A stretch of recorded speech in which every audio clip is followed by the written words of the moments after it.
Glamping at Utrecht's train station? What looks like a fun summer camp for new students is in fact a response to a severe housing crisis crippling the Netherlands. It's really hard. I personally live with my parents because it's just not affordable. It's incredibly difficult to find housing on your own. Currently I'm living in a very expensive studio, but I can't find anything else. We went to Utrecht to find out more about the current situation in the country. Utrecht Central Station. With the start of the academic year, the national train company has decided to put up tents for newly arrived students. But once Freshers' Week was over, the tents came down, the station returned to normal, and so did the problems, says Boer Zeeland. Now the tents are gone, and these students that didn't have to commute for a week do actually have to commute now. And sometimes they'll be traveling more than 2 hours just to go to uni. Yeah.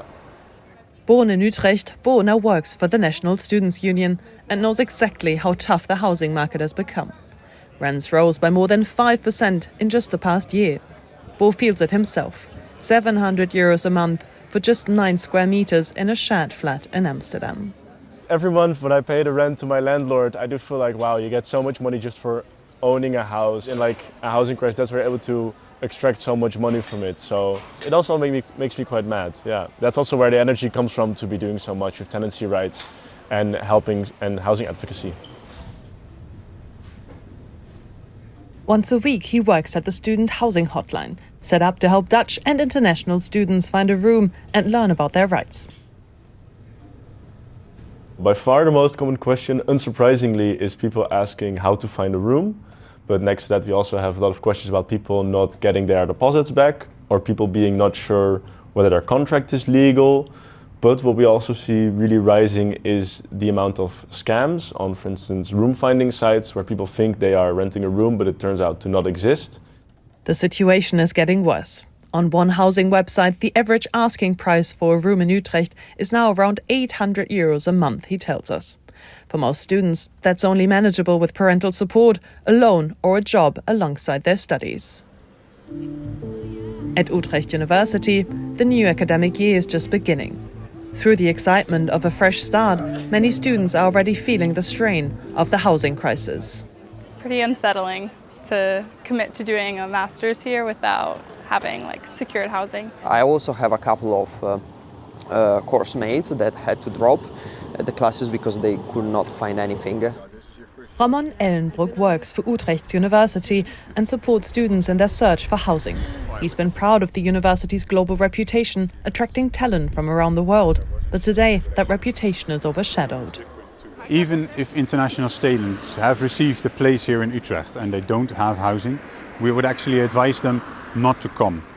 We do this with pain in our hearts, but to be realistic for a student, there's just not enough student housing.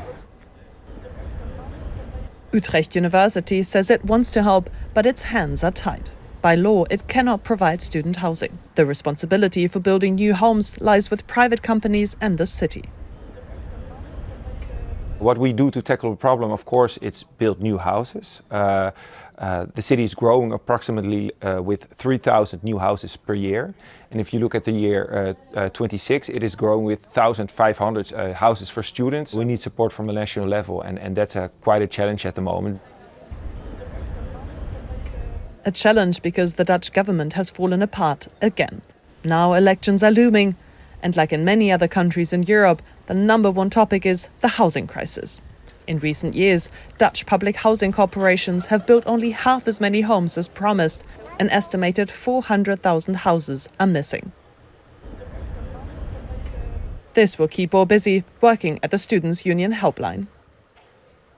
I cannot help every student, but there are a lot of cases where students are in a precarious position and they don't know what their rights are, they don't know how to continue, and then we are able to actually help them move along. Bo hopes that the new Dutch government will make this topic its number one priority so that no student has to sleep in a tent anymore.